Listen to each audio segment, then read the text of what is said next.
From day one, I presented our gameplay team with what I thought was almost an impossible task, and that was to make our game look and feel way better than it ever has in the past. A major theme for us this year was this idea of the living world. Typically in basketball games, every team has kind of felt the same.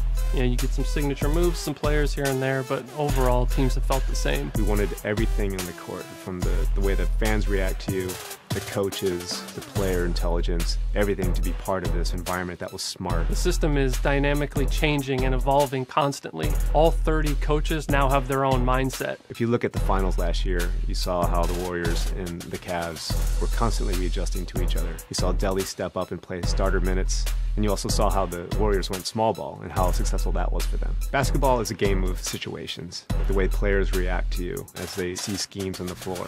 The way the coaches can see the patterns that you're trying to do and recognize it and adapt to it. In the regular season, Greg Popovich may give you just his base general pick and roll defense. But say you have success in game 1 of the playoffs versus them, game 2 is going to be entirely different. All these things make you have to step up to the challenge and come up with ways to solve these problems. Fundamentally, every single game relies on a good motion system, and basketball is no different. Situational movement gives the players the ability to detect when and how to move around the floor. It allows our players to detect opportunities. So with Steph Curry, you're going to see him come off an off-ball screen to get open at the three-point line if the opportunity presents itself. If it's not there, he's going to cut to the basket and deviate the plan. He's not stuck in anything. He can continually evaluate the floor. Things like that we can never do before.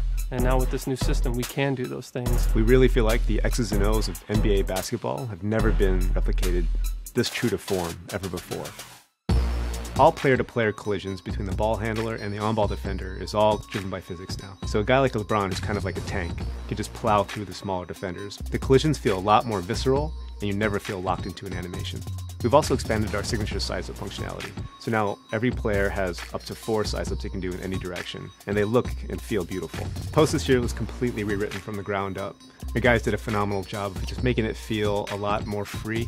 You feel like you have complete control over your player at all times. For NBA 2K16, we implemented a foot planning technology that detects exactly when your toe touches the floor and when it leaves the ground. What this does is actually it adds visual authenticity to player movement, and you can actually feel the physics, change in direction, cutting, overall player velocity. In the end, it gives us this visual authenticity in the game.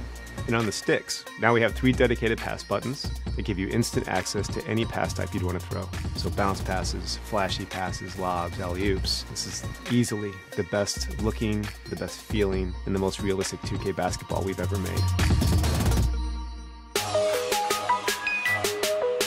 Well, winning is not a sometimes thing, it's an all-the-time thing.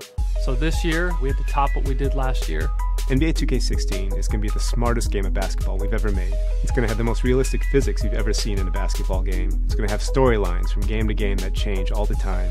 I can't speak highly enough of our gameplay team and what our engineers pulled off this year. They really pulled off the impossible. NBA 2K16 is going to be the most authentic sports gaming experience that you've ever played.